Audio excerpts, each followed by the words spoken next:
everyone! In today's video I'll be reviewing and demoing the FASHIONARY Sketchbook and the POSES kit. Each FASHIONARY Sketchbook includes a mini fashion encyclopedia within the first couple of pages. This has measurements, clothing style names, and even runway show dates. I really like the clothing style name section because it has helped me come up with more unique designs, and it's just fun to read through the entire little encyclopedia section. The rest of the pages have 3 light fashion figures outlines that make sketching so quick and easy. I feel like having to sketch out a figure every time can get really repetitive and it wastes time, at least for me. I'm super busy all the time and I just really appreciate having something that I can just get my ideas down right away. I use my FASHIONARY every time I'm planning for YouTube videos. Really helps flesh my ideas out and just kind of decide on what video to make next. Here you'll see me sketching a few designs I've already posted on the channel, so if you're interested I'll link them down below if you want to see the sketch become a reality.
And then there's the poses kit, which I love for when I want to be more creative, but my favorite part is that they include figures for plus and maternity sizes. I feel like in other like fashion sketchbook ideas, they don't really think to include it. Like, it would be interesting if they actually did it in the sketchbook, but like I appreciate that they put it into the little poses kit.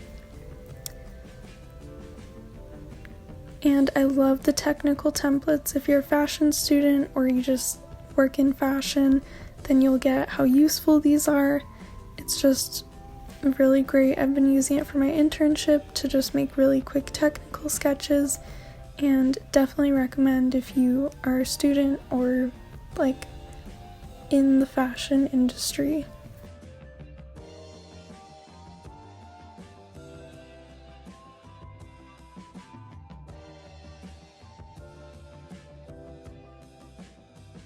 And that's all. A link in the description below, as well as the coupon code. Thank you so much for watching. Don't forget to comment, like, and subscribe. See you in the next video.